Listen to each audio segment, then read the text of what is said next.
the biggest priority that we had was to keep the macroeconomic stability undisturbed, if anything, improved. And if we were to give that priority for the macroeconomic stability, the first thing I had was, I can't play around with the FRBM. I had to be well within its limits. And if anything, because the situation demands that I spend a lot to give that necessary impetus to the economy, we were very clear that we shall not violate the FRBM, and as a result, only that much of forbearance, or only that much of window, or only that much of the escape clause that it permits us, we have utilized. And not just using only that much, but also clearly laying out the glide path. It's not as if we want to stay there forever and splurge. I did use this expression probably yesterday, and that's caught a lot of attention, but I had a reason to use the word splurge, because after all, institutions, particularly government institutions, do learn their lessons from every previous experience. Governments may come, governments may go, but institutional memory does remain very strong of the 2008-9 crisis and the way in which it was handled. And the way in which it was handled was probably perhaps the best solution they had then, but they did not conclude the treatment. And when I say that, you have a problem, you want to address it, you have a way in which you want to address it. And one of the ways in which then and now the solution are comparable is public spending. Public spending, and this time we've made it very clear, we are definitely going to be spending money, but because we are conscious that the money and the money's worth has to be felt by the economy, we've clearly identified our expenditure to go for infrastructure spending. And the necessary legwork was also done, and we are very clear on it that the spending would go for that many number of infrastructure related projects that we have already identified and disclosed by 31st December. And in the budget also several references were made to what are the ways in which infrastructure is going to get supported, and in some ways even the little raise in import duties were to be very clearly plugged in such a way that no additional resources which are being raised will be spent for frivolous causes, but they will be directed towards asset creation. And that is why repeatedly, and I wasn't surprised when this issue of medical devices was taken as an example. If we've raised duties there, it's not with a sense of being protectionist, not at all. But if there are medical devices being made in India, and under the Make in India, we want to give encouragement for India-made goods, at least for those we didn't want to have imports flooding our market. But if in case the production in India is not sufficient to meet all our demands and you still want to import with a bit more of a price, and that was the justification there. But even then, that additional import and the revenue which is going to be generated as a result were clearly to be directed towards medical infrastructure creation in those aspirational districts where in tier 2 towns you didn't have enough hospitals, which could be empaneled under the Ayushman Bharat, of that category, of that level, of that endowments within them. So that is the extent to which we went to make sure that government's money will not be spent, as I said earlier, frivolously.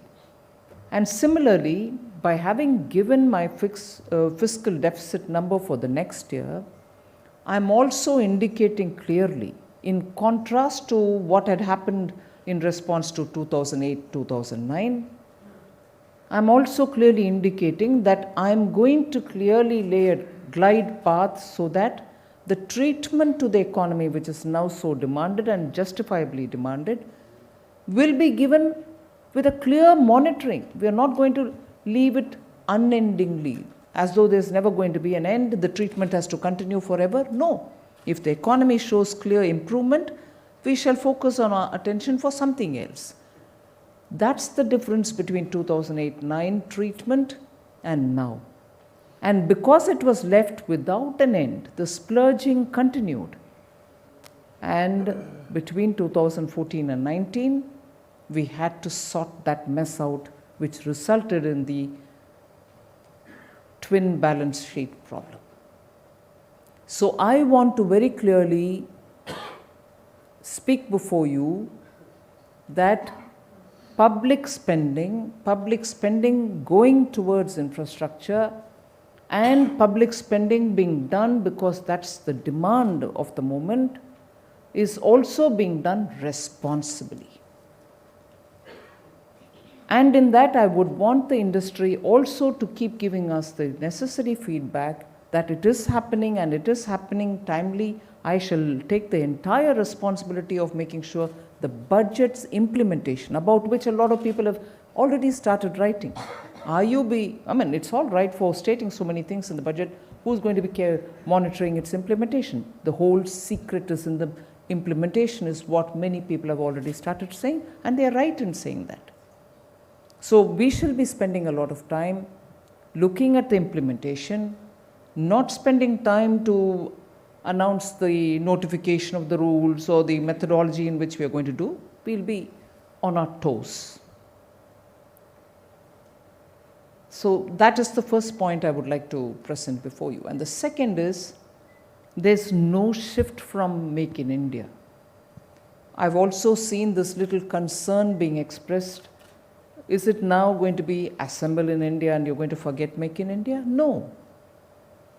Assemble in India has a purpose, particularly in the sector that it has been focused in, electronics. There's a big capacity, both manpower and also installed capacity, which can and which is finding market outside. And therefore, it was necessary for us to state that, all right, we'll be supporting this activity also. That's not to say that we've left Make in India unattended. We are using this also as a capacity building towards Make in India. That's the second.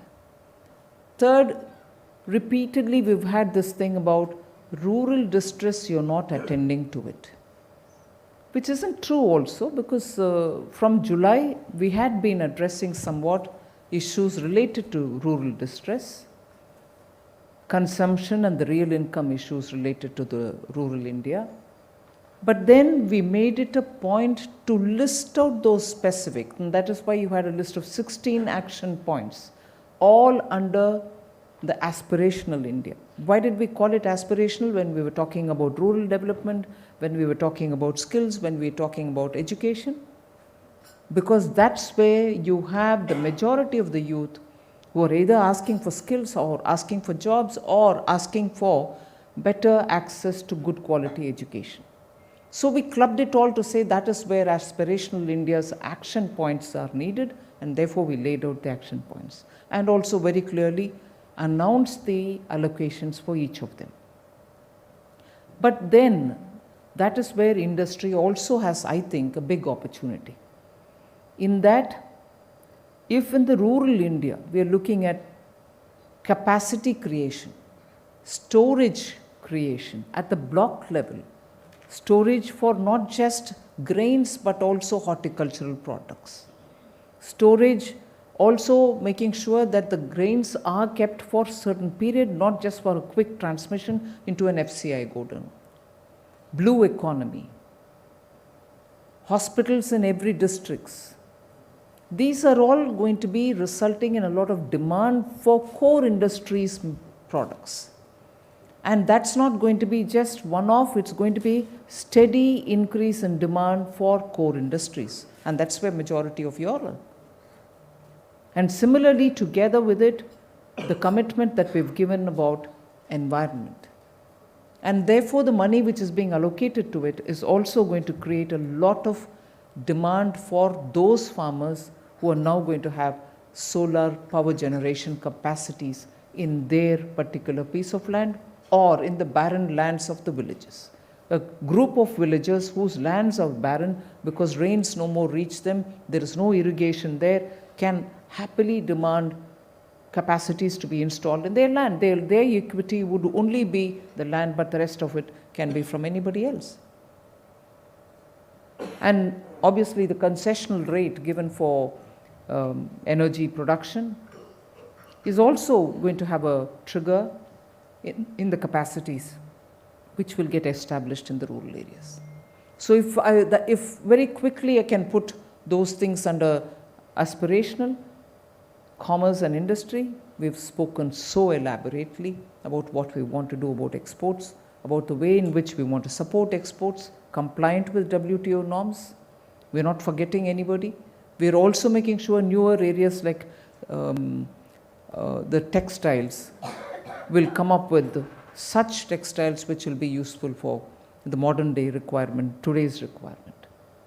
And of course, new age, new economy related material are also being given a lot of push. So in all this, the approach has been we shall spend on asset creation, and it is the cascading effect of this spend which is going to help the industry benefit from. So we expect you to be equally the engine to pull the economy forward. I don't think in today's conditions it can be just the government spending which can pull this economy towards that growth which all of us want. I strongly believe industry today will have to come out of that hesitation which you have held in, and rightly held in your mind, but I think it's time now to come out of the hesitation. I called it self-doubt some time back. That hesitation is something which I want industry to come out of. We've done whatever little we can. We are not closing the doors. We are still ready to do any much more. But I would want it to be a meaningful intervention from the government rather than rush to do something which may not be necessary at all for the ground.